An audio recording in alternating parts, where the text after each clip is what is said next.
These methods have been around for at least 1,000 years, especially Tummo. And there's documentation that goes back 1,000 years, 1,200 years of people doing this to heat themselves up. They're like, I don't have a jacket. I don't have anything else to wear. I'm freezing. How do I keep my core temperature warm in these freezing temperatures? Tummo is a breathing practice that is used to build heat in the body, build inner heat. And the first documentation was from this guy Naropa, who about 1,100 years ago went off on a spiritual pilgrimage, ended up in the Himalayas, needed to heat himself and used this practice. And it stayed in the monasteries for hundreds of years until this Belgian-French opera singer anarchist around the 1900s discovered it. That's a mouthful. Yeah. I was going to include a few more because she did a whole bunch. She's into free love, feminism. I mean, you name it, she ran the gamut. But she went on a spiritual pilgrimage for 14 years in the Himalayas when she was in her 40s. This is in the 1900s, which was just like unheard of at the time. And she discovered this thing. She said she was able to use this to not eat or drink anything at elevations above 18,000 feet and walk for about 19 hours at a time. There were no fact checkers there to prove it. And nobody believed her until Herbert Benson at Harvard had heard enough of these stories in the 1980s that he went out and tested these monks and found out that they could do exactly what they had been told that they were supposed to do for thousands of years. The technique is very similar to Wim Hof's version of Tummo. The monks do it in a slightly different way. They slow down their nervous system, and Benson found that they were able to slow their metabolism by 60%. So it's lower than anything that has ever been measured before. So they just focus on a fire within the body and breathe out. Sometimes they breathe a little more. You can see videotapes of this for people who don't believe this stuff. You can see videotapes of this guy in a cold room, no shirt on, sweating. They put a wet sheet on him and he dries the sheet within about a half an hour because he's so hot, and he's only doing this through breathing. And when you're making this noise, like, what is the technique?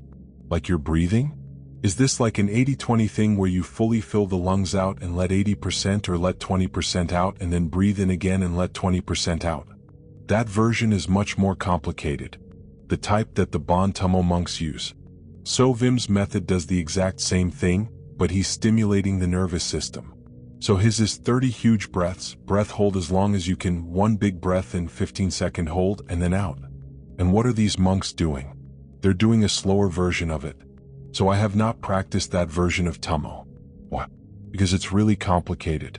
And to do it right, you need to get the master there. And I tried to contact these guys and they did want me there reporting on what they were doing. What is? I would feel like if they knew the benefits of this, they would want the world to know. You would think so, but what would we do with it? We'd find it, we'd commercialize it. And so maybe they don't want the world to know. Maybe they want to keep a few things in their back pocket.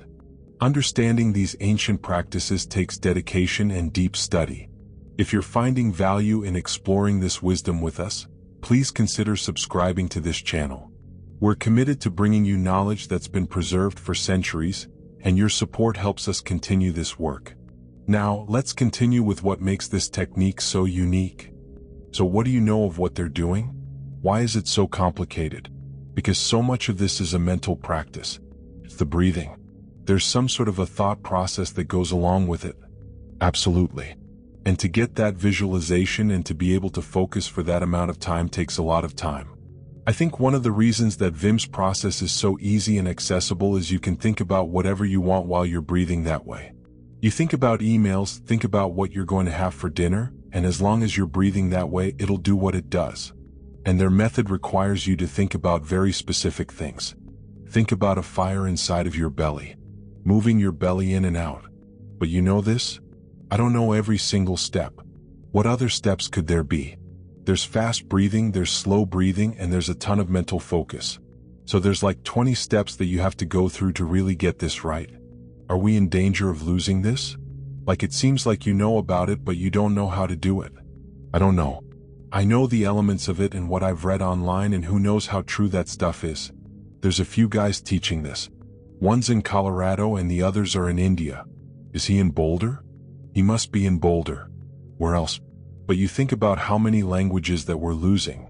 Along with those languages, we're losing knowledge very quickly, and this is happening every decade. And so especially if you consider what's happened to Tibet, to these civilizations that have been there practicing this technology of breathing for thousands of years, a lot of it's just disappearing. Yeah, that's a shame. Have you thought about going there and like hanging out with those guys? I'd love to. Can't do that now. Of course. I spent some time, the book I talk about Tummo in about half of one chapter and I wanted to cover it. Vim's been written about all over the place. People know his method, but I wanted to look at the science from it and look at the history of it because the how was one story, but to me it was more interesting to find why. What's happening to the body? Why does this happen?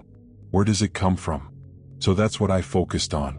So this gentleman that teaches in Colorado, where did he learn it from? He must have learned it from the great sages in Dharamsala or Tibet.